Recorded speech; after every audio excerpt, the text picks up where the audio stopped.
Tinnitus is not what you think.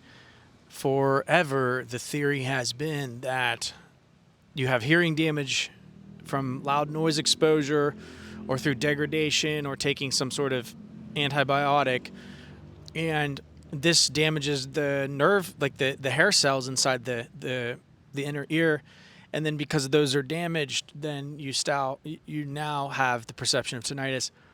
The reason this isn't true is because there are people with zero hearing damage who have tinnitus, and there are people with profound hearing loss who don't perceive the sound at all. And so scientists have had to update their theory about what tinnitus is, what causes it, since clearly that theory doesn't tell the whole story. It might explain it in some situations, in some cases, but just saying that the reason you have tinnitus is because you have some sort of hearing damage, it doesn't hold weight for a lot of tinnitus cases. And so just being able to throw that theory out there and say, well, you have tinnitus because your ears are damaged in some sort of way. Like I said, I'm sure this is true for some of the cases, but this is not the reason why everyone has tinnitus. And so that theory, it's been an old theory. They've had to recently question that. Because how do you explain, how does someone with no hearing loss have tinnitus? How does someone at 18 years old with zero hearing loss have it? And then someone else who's pretty much deaf doesn't even have it, can't even perceive a ringing, I think that this is the theory that I subscribe to, is that tinnitus itself is a sound that your body is making. Clearly it is, but the sound it's not a threatening sound. We know this to be the case. Tinnitus is not threatening, and it's a sound that your body makes. Those two things are true. So then what part of your body is making the sound? I believe it's the central nervous system. I believe it's the sound of you being alive. It is the sound of your body functioning. If you could get quiet enough in a quiet enough room, you would hear the sound of your heartbeat, the sound of the blood running through your body.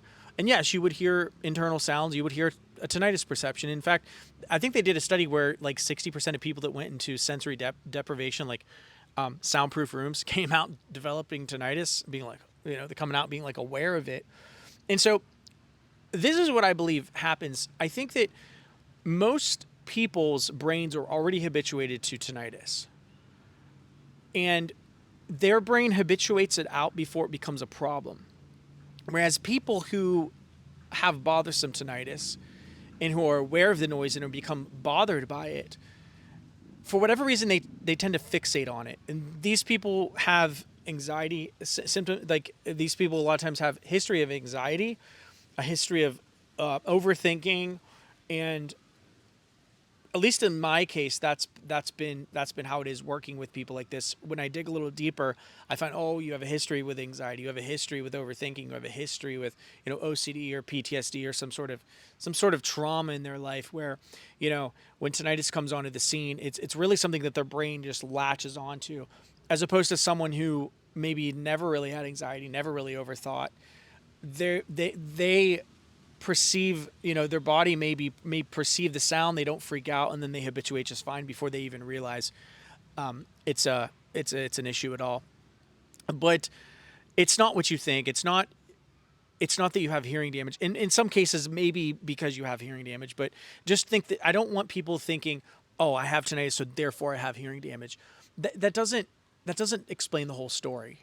And for myself, I was going around thinking like, I damaged my hearing.